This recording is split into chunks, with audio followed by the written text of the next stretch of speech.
Pada kesempatan kali ini, saya akan membahas satu artikel. Seperti yang ada pada layar saat ini, disebutkan bahwa hilangnya identitas nasional di era globalisasi. Jadi seperti yang saya sebutkan, saya akan menjelaskan terlebih dahulu apa sih identitas nasional itu dan seberapa pentingnya identitas nasional. Menurut saya sendiri, awalnya identitas nasional adalah tanda pengenal atau sesuatu yang membuat seseorang dikenali asal negaranya. Biasa mungkin sering kita kenal sebagai tanda pengenal diri atau kartu tanda penduduk (KTP). Menurut mesin pencarian Google, identitas nasional adalah merupakan suatu ciri yang dimiliki oleh suatu bangsa yang secara filosofi membedakan suatu bangsa dengan bangsa yang lainnya. Jadi, identitas nasional itu sangatlah penting untuk dimiliki. Identitas Indonesia sendiri tercipta dari nilai-nilai kultural suku bangsa yang ada di setiap daerah, yang dihimpun kemudian disatukan menjadi kesatuan yang membentuk identitas nasional. Contohnya seperti lagu Kebangsaan Indonesia Raya, dasar falsafah negara Pancasila, lambang negara Garuda Pancasila, semboyan Bhinneka Tunggal Ika, dan sebagainya. Masih ada hal lainnya lagi. Sebenarnya, cara mudah agar identitas nasional tersebut tidak hilang adalah dengan mengikuti kegiatan upacara bendera. Karena dari setiap yang ada di kegiatan tersebut merupakan identitas nasional negara Indonesia. Jadi sebaiknya kita tidak meninggalkan identitas nasional yang kita miliki. Saya sebagai mahasiswa mengajak kalian untuk lebih mengenali apa saja identitas nasional yang kita miliki, serta mulai memahami gunanya dan memahami identitas nasional. Dengan mengenali dan memahami identitas nasional, kita sudah menghargai bentukan dari orang-orang yang membuat identitas nasional bagi negara Indonesia. Yang selanjutnya saya akan membahas tentang demokrasi. Jadi demokrasi sendiri berasal dari bahasa Yunani, demos yang artinya adalah rakyat dan kratos yang artinya adalah pemerintahan. Jadi demokrasi adalah pemerintahan yang berada di tangan rakyat. Indonesia merupakan salah satu negara di Asia yang juga menjunjung tinggi prinsip demokrasi.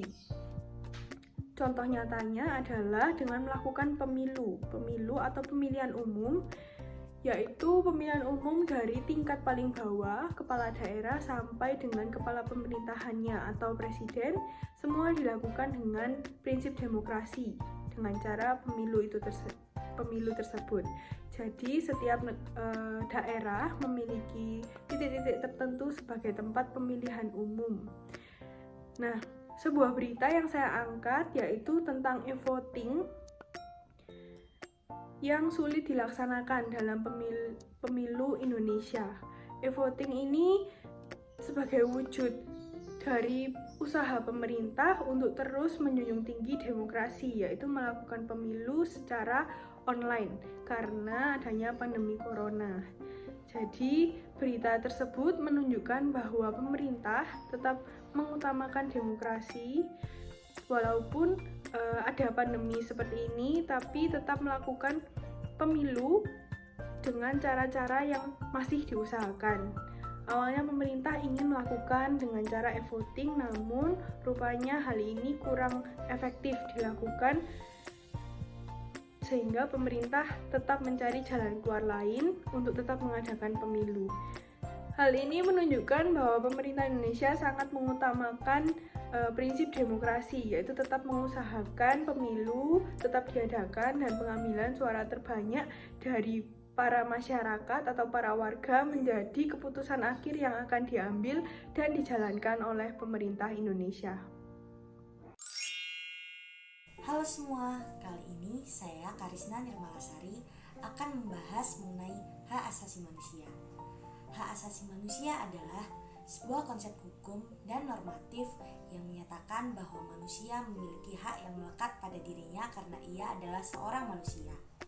Sedangkan pelanggaran HAM sendiri memiliki definisi setiap perbuatan seseorang atau kelompok orang termasuk aparat negara, baik disengaja maupun tidak disengaja, atau kelalaian yang secara hukum mengurangi, menghalangi, membatasi, dan atau mencabut hak asasi manusia seseorang atau kelompok orang yang dijamin oleh undang-undang dan tidak mendapatkan atau dikhawatirkan tidak akan memperoleh penyelesaian hukum yang adil dan benar berdasarkan mekanisme hukum yang berlaku. Kasus pelanggaran HAM di Indonesia.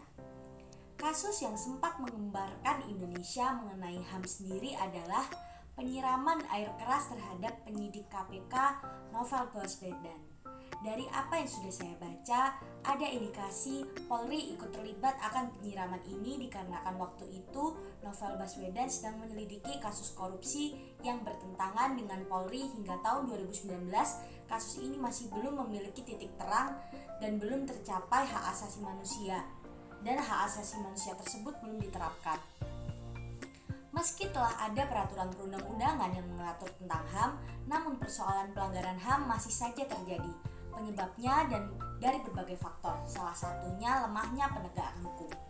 Penegakan hukum yang lemah terlihat dari hukum hanya diartikan secara tertulis dalam undang-undang tanpa melihat keadilan dan kemanfaatannya.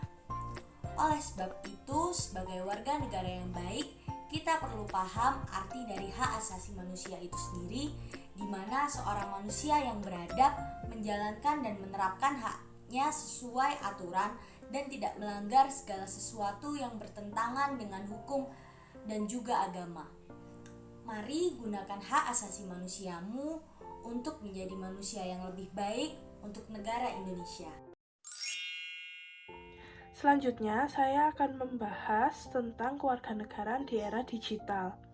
Nah, ini ada berita yang berjudul Kasat Lantas Lombok Barat promosikan Kampung Sehat 2 di media sosial.